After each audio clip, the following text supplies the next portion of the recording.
I'm considering it. I'm interested. I agree to participate. All right. It's a great picture, sir. I hate it. That is amazingly funny. Did that look like a leader to you? Perhaps not, but introverts in the workplace can operate very differently from common ideologies and expectations. Before discussing introverts in the workplace, I thought it might be important to review what or who an introvert is. Introverts are a psychographic profile with qualities that can easily benefit a prepared workplace. However, introversion and extroversion are extremes of the ambivert personality continuum scale, with most people being somewhere in between, as ambiverts. Because of this, it can be difficult to assign one or the other to a person, and it's important not to make general assumptions about anyone on the basis that they are introverted or extroverted. For example, just because Captain Holt's introversion hinders his emotional communication, as we saw in the clip, it does not mean that he isn't a great leader, as there's more to leadership than the outgoing profile that we're fed by media. Moreover, you might be surprised to discover that despite media portrayal, introversion can be inherently a positive quality. I'd been on the force for years before Captain Holt first stepped through the doors of the 99th Precinct. Previous captains of the force were very loud and outgoing, but Holt was different. He was very reserved and self-contained. Unlike many of the outgoing leaders of the past, Holt was an introvert. He spent most of his time in his office trying to figure out what needed to get done and the best way to do it. But it was his introverted traits that made him such a good leader. Holt respected every individual detective. He had a very diverse way of thinking, and he made sure to use different methods to motivate detectives and handle situations. Instead of asking people to change for him, he adjusted his leadership style to fit people as they were. Holt was always willing and ready to learn as much as possible. And although we doubted him at first, he was by far the best captain that the 99th Precinct ever had. It's no secret that Holt would be seen as an introvert.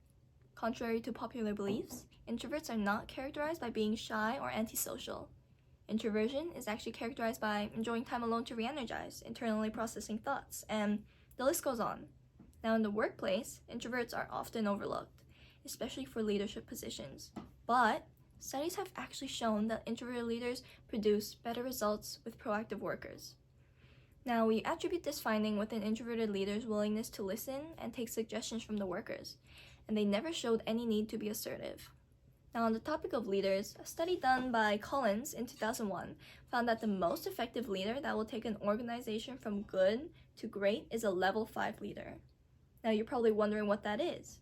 This type of leader will leave you very puzzled by their paradoxical traits. They're not charismatic or outgoing. One might say timid, but at the same time, they're ferocious and fearless. Their untouchable resolve will bring immense success, and you will never see a level 5 leader stop when facing an obstacle. Albeit having obvious introverted traits, it's obvious that they are essential to a company's growth and success. Their humbleness and reservation makes them an important figure in the workplace and is associated with empowering leadership behavior. Now, introverts in general are very analytical and critical thinkers who solve problems very creatively. They are capable of comparing a current situation to a past experience and apply developed skills to new tasks. They also consider the long-term impact of their actions and make decisions considering facts over feelings. When Captain Holt enters the precinct as the new commanding officer, the detectives are understandably confused by his introverted and emotionless nature. Society has always envisioned leaders as extroverted and charismatic individuals. In her paper, Personality Styles, Why They Matter in the Workplace, Taylor states that extroversion has historically been celebrated, while society has tried to cure introversion. Quiet, introverted leaders are uncommon and seemingly counterproductive. Thus, Captain Raymond Holt is certainly an unconventional leader. However, despite common misconceptions, introverts are equally as important as extroverts in the workplace. They're analytical, careful, and modest. They often work best alone, which can wrongfully indicate that they are shy and withdrawn. However, this is not necessarily true. Whereas extroverts are energized by the outside world, introverts recharge when they are in solitude. Captain Holt's relationship with fellow detective Jake Peralta is a good example of how workplaces benefit from both introverts and extroverts. Jake's overly extroverted persona is a perfect foil to Holt's introverted character. They work well together because Jake's weaknesses are often Holt's strengths, and vice versa. In recent years, we've seen an emergence in the trendy open office workplaces that a lot of companies have embraced in order to promote positive workplace culture, stronger relationships between coworkers, and collaboration among other employees. I'm sure many of us have seen the numerous viral TikToks posted by users showing off their modern offices such as Pinterest, Zappos, BuzzFeed, Google, and more, all of which have free food, aesthetic decor, and even funky gadgets and activities that happen around the offices. Although these offices look like extremely desirable places to work, research has proved that these open offices can actually negatively affect work performance and even personal mental health.